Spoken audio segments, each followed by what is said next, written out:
Hello friends, नमस्कार। आलोक academy की online classes में आप सभी का स्वागत है।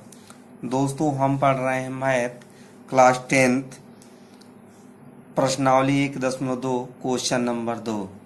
पूर्णांकों के निम्नलिखित युग्मों के एचसीएफ और एलसीएम ज्ञात कीजिए तथा इसकी जांच कीजिए कि दो संख्याओं का गुणनफल बराबर एचसीएफ गुणे एलसीएम। 26 और 91, 510 और 92, 336 और 54। इस प्रकार दोस्तों हमको सिद्ध करना है कि दो संख्याओं का गुणनफल बराबर एचसीएफ गुणे एलसीएम। दोस्तों, आलोक एकेडमी की अगर वीडियो आपको अच्छी लग रही हो तो सब्सक्राइब करेंगे चैनल को और वीडियो को लाइक एवं शेयर करेंगे। चलिए क्लास स्टार्ट करते हैं। दोस्तों, 26 और 91 दे रहा है, इसका हम लोग को अभाज्य गुणनखंड निकालना होगा। देखिए, अभाज्य गुणनखंड हम निकालते हैं तो लिखेंगे सबसे पहले 26 के अभाज्य गुणनखंड।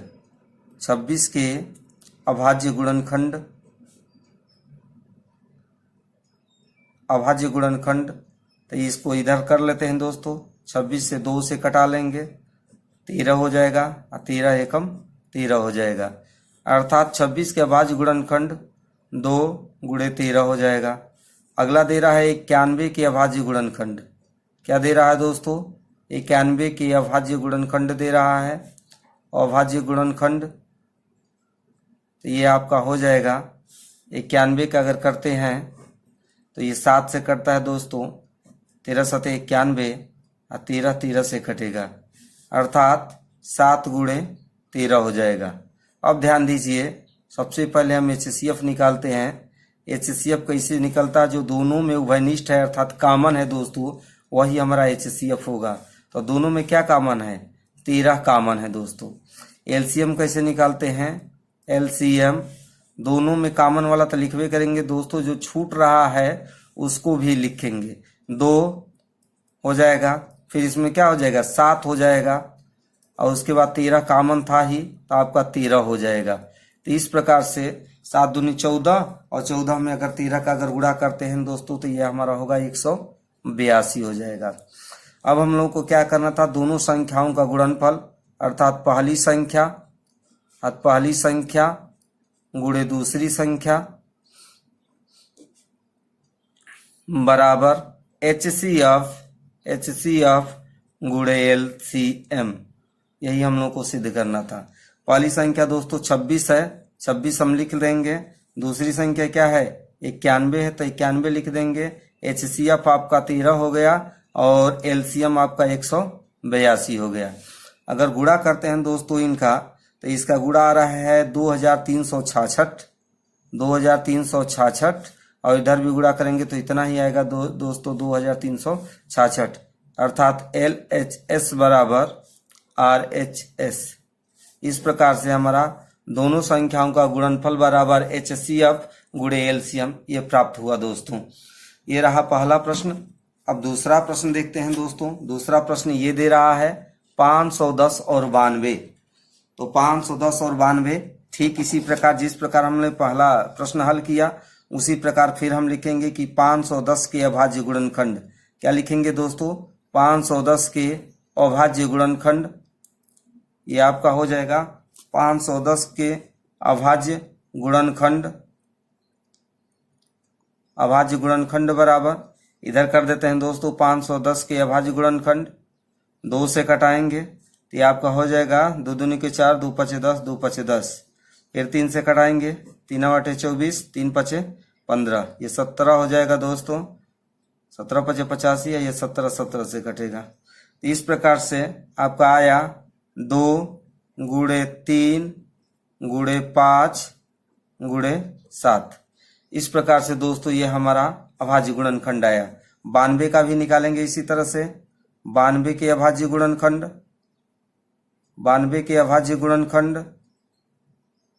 तो ये आपका हो गया दोस्तों 92। यहाँ पर मैं कर देता हूँ, इसको दिखाई दे रहा होगा आपको। 2 से करेंगे तो 2 चौके 8, 2 छके 12, फिर 2 से करेंगे तो ये आपका 23 हो जाएगा। 23 से ही कटता है दोस्तों। इस प्रकार से आपका क्या हो गया?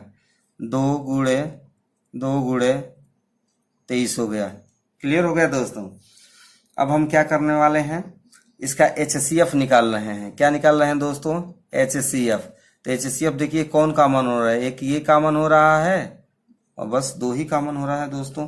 तो लिख देंगे HCF बराबर 2। एलसीएम इसका ज्यादा हो जाएगा दोस्तों, 2 एक कॉमन हुआ था तो 2 को लिख लीजिए, एक 2 अभी छूट रहा है दोस्तों तो 2 हो जाएगा, 3 इधर छूट रहा है तो 3 हो जाएगा, 5 है तो अभी 5 हो जाएगा, 7 है 7 हो जाएगा और उसके बाद यहाँ पर 23 हो रहा है दोस्तों। क्या हो रहा है, 23 हो रहा है। तो इस प्रकार से दोस्तों 2 गुणे 2 गुणे 3 गुणे 5 गुणे 7, 7 नहीं है दोस्तों 17 है ये यहाँ पर, सॉरी दोस्तों यहाँ पर 17 है, यहाँ पर 17 कर लेंगे, गुणे 23 हो जाएगा आपका। ठीक है, तो इस प्रकार अगर इसका गुणा करते हैं दोस्तों तो ये आपका हो जाएगा 23,460, 23,460 हो जाएगा। क्लियर हो गया दोस्तों। अब हम पहली संख्या गुणे दूसरी संख्या करेंगे। पहली संख्या गुणे दूसरी संख्या, पहली संख्या गुणे दूसरी संख्या बराबर HCF गुणे LCM। इतना करेंगे दोस्तों, ख्याल करिए, इतना करेंगे हम।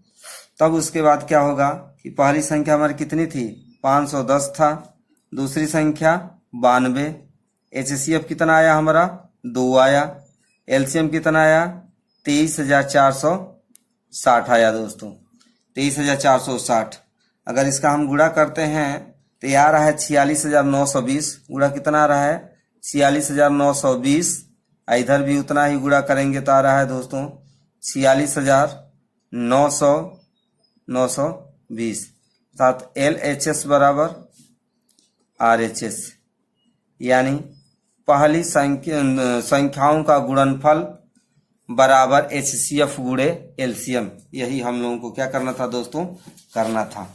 चलिए एक प्रश्न इसमें और बच रहा है दोस्तों, इसको हल कर लेंगे। देखिए ये क्वेश्चन आ रहा है 336 और 54। क्या कह रहा है दोस्तों, 336 और 54 कह रहा है। इसको भी हल कर लेते हैं दोस्तों। देखिए सबसे पहले फिर उसी प्रकार लिखेंगे 336 के अभाज्य गुणनखंड, 336 के अभाज्य गुणनखंड, ये आपका हो गया अभाज्य गुणनखंड 336 के। तो अब 336 का अगर हम फैक्टर करते हैं 2 से करेंगे, 2 एकम 2, 2 छः के 12, 2 आठ 16 हो जाएगा। फिर करेंगे तो 2 आठ 16, 2 चौके 8 हो जाएगा, 2 से 2 चौके 8, 2 42 हो गया, 21 हो जाएगा आपका। 3 से करेंगे 3 7 21 हो जाएगा, 7 से कट जाएगा। इसका अभाज्य गुणनखंड यानी 1 2 3 4 बार 2, 1 2 3 4, उसके बाद 3 गुणे 7 आ रहा है दोस्तों, 3 गुणे 7 आ रहा है। ये आपका अभाज्य गुणनखंड हो गया। फिर हम 54 का भी अभाज्य गुणनखंड इसी तरह निकालेंगे। 54 के अभाज्य गुणनखंड, 54 के अभाज्य गुणनखंड, यह आपका 54 का अभाज्य गुणनखंड इधर कर देते हैं दोस्तों। 54 का 2 27 हो जाएगा आपका, 3 9 27 हो जाएगा, 3 3 के 9, 3 एकम 3, यानी 2 गुणे 3 गुणे 3 गुणे 3। इस प्रकार अगर हम HCF निकालते हैं दोस्तों तो 2 से 2 1 हो जाएगा और उसके बाद एक 3 आ रहा है, यानी HCF बराबर हम लिखेंगे, HCF बराबर 2 गुणे 3 अर्थात 6 आ जाएगा। LCM लिख लेते हैं, LCM बराबर, तो LCM कितनी बार 2 है, अधिक बार लिखते हैं, 1 2 3 4 बार 2 है, तो आप क्या करेंगे, 4 बार 2 लिखेंगे, 2 3 4, 3 कितनी बार है, 3 3 बार है, 1 2 3, 1 2 3, उसके बाद 7 कितनी बार है, तो 7 दोस्तों 1 बार है। तो इस प्रकार से अगर इसका हम गुणा करते हैं तो ये आपका आ रहा है दोस्तों 3024। कितना LCM आ गया, 3000 आपका 24 LCM आ गया। पहली संख्या दूसरी संख्या हम लोग को क्या करना था, गुणनफल करना था। तो हम लिखेंगे कि पहली संख्या गुणे दूसरी संख्या पहली संख्या गुणे दूसरी संख्या बराबर HCF गुणे LCM, यही हमको करना था। तो पहली संख्या हमारा 336 था, दूसरी संख्या हमारा क्या हो गया 54, HCF हमारा 6 हो गया, और ये आपका कितना आया है 3024 आया था। LCM 3024 आया था। अब इसका हम गुणा करेंगे तो हो रहा है 18,144, 18,144 बराबर 18,144, ये आपका हो गया LHS बराबर RHS, यही आपका क्या हो गया दोस्तों हल हो गया। इस प्रकार से दूसरा प्रश्न हमारा कंप्लीट हो गया दोस्तों। वीडियो कैसा रहा कमेंट करके बताएंगे। आलोक एकेडमी की वीडियो आप देखते रहें। लेते हैं विदा, धन्यवाद।